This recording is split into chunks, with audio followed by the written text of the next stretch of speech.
আছো বন্ধুরা? Welcome back to my new blog. চলে এসেছি আরেকটা নতুন ব্লগ নিয়ে। তোমাদের সঙ্গে কয়েকটা ক্লিপস শেয়ার করবো। আই থিঙ্ক তোমাদের ব্লগটা ভালো লাগবে, আর ভালো লাগলে লাইক, ফলো, শেয়ার আর সাবস্ক্রাইব করে দিও। আচ্ছা, এটা ছিল আমাদের নেক্সট ব্লগ, যেটা আমি আপলোড করেছিলাম তোমাদের সঙ্গে, যেটা ক্যালিফোর্নিয়ার আমাদের লাস্টের আগের দিনের ব্লগ, যেখানে আমরা ঘুরতে গেছিলাম সাফারি পার্কে। সাফারি পার্কের ব্লগটা অলরেডি আমি আপলোড করেছিলাম, তোমরা অবশ্যই দেখে নিও ঝট করে।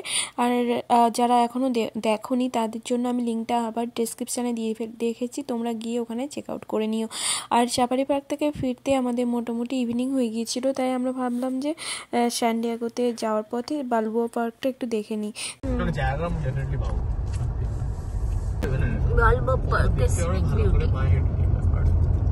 সময় নেই অত দেখে না হবে, তারপর নেমে একটা জায়গায় ফটো তুলতে। সিনিক ড্রাইভ মানে এখানে একটা ফ্লাওয়ার গার্ডেন আছে, ওটা সাইড দিয়ে এখন দেখা যাবে না। বালবোয়া পার্কে যেতেই আমাদের সন্ধে নেমে এসেছিল, তো ওখানে কাছেই একটা ফ্লাওয়ার গার্ডেন ছিল, ওটা আর দেখা হলো না।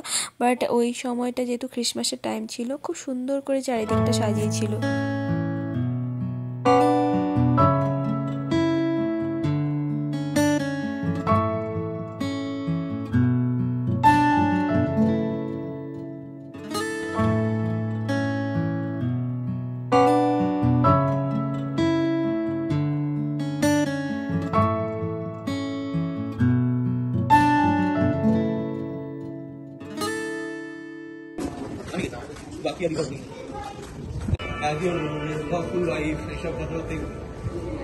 ক্রিসমাস টাইমটাই বালবোয়া পার্কে আসাটা ইম্পর্টেন্ট।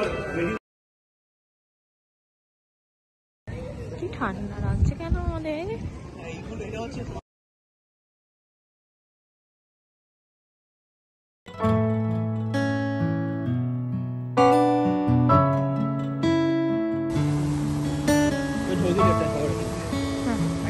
মুখ আসবে না।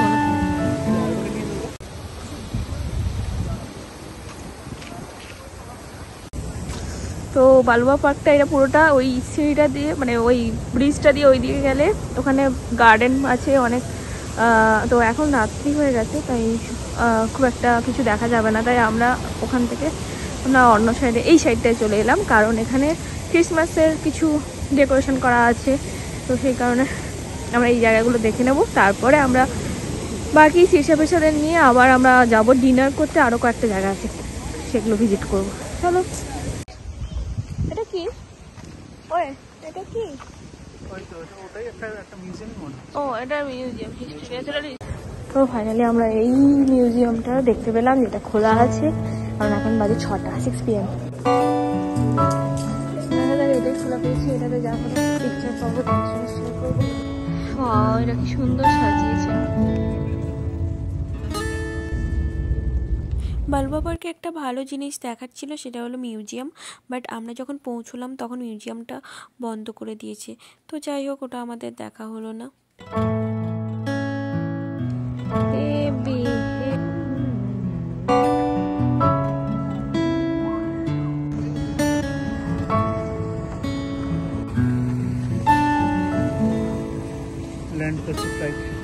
কোথায় ডেকোরেশন দেখে নিলাম, এবার আমরা বেরিয়ে যাব। তো আমরা এবার বেরিয়ে যাচ্ছি বালবোয়া পার্ক থেকে।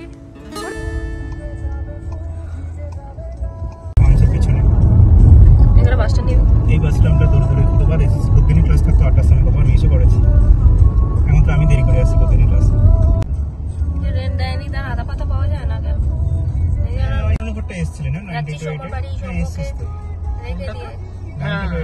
সৌম্যকে ওর গাড়ি নিয়ে ও আসবে। আমরা যাচ্ছি লা হোয়া কোভে, ওখানে আমাদের ডিনার করব আমরা সবাই মিলে। আমরা মানে 6 জন আছি টোটাল। তো ডিনার করার পর ওখানে একটু ঘোরাঘুরি করবো, দেন তারপর কি জানো, যদি সময় থাকে তাহলে বিচে যেতে পারি, বাট এখনো ঠিক নয়। আসলে বিচটা আমাদের অনেক ঘোরা হয়ে গেছে, বিচে ঘুরে ঘুরে আমরা এখন অতটাও ইন্টারেস্টেড নয়।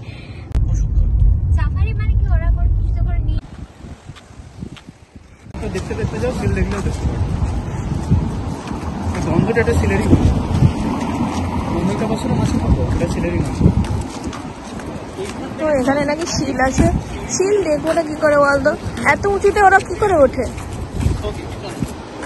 এত শিল আমি অন্ধকারে দেখবো কি করে, তুই আমাকে বল। এবার ডিনার করতে যাবো, সৌমদের জন্য ওয়েট করছি। এলা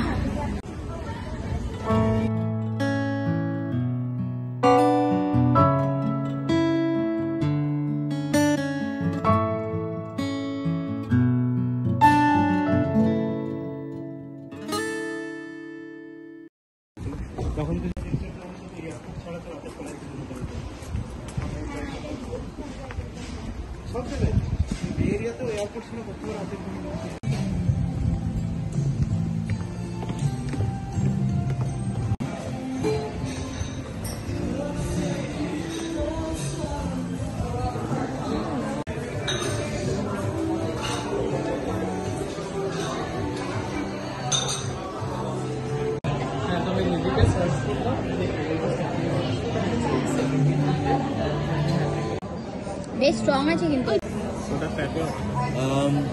আমি তো দেখবি আমরা মদ খাচ্ছি। আমরা সমুদ্রের স্পেসিফিক ওশানের গোড়ায় খেতে এসেছিলাম, তো এখন শিল মাছ দেখতে যাচ্ছি।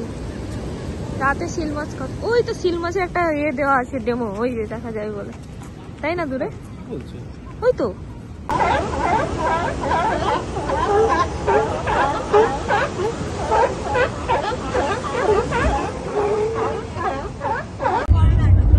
আমরা যাচ্ছি কলোরাডো আইল্যান্ড। কলোরাডো আইল্যান্ডে গিয়েছিলাম কারণ আমাদের ওই স্কাইলাইন ভিউটা, নাইটের যে স্কাইলাইন ভিউটা, ওটা একটা ভিডিও নেব বলে আর ফটো নেব বলে, তাই ওটা দেখতে গিয়েছিলাম। দেন তারপরে আমরা ফিরে এসেছিলাম। তো মোটামুটি এই ছিল ওই দিনের সারাদিনের ভ্লগ, তোমাদের সঙ্গে মোটামুটি শেয়ার করলাম। চলো নেক্সট ভ্লগে আবার একটা দারুণ তোমাদের সঙ্গে নেক্সট পরের দিনের যে ভ্লগটা সেটা নিয়ে আসবো। ততক্ষণ ভালো থেকো, সুস্থ থেকো, সাবধানে থেকো। চলো টাটা।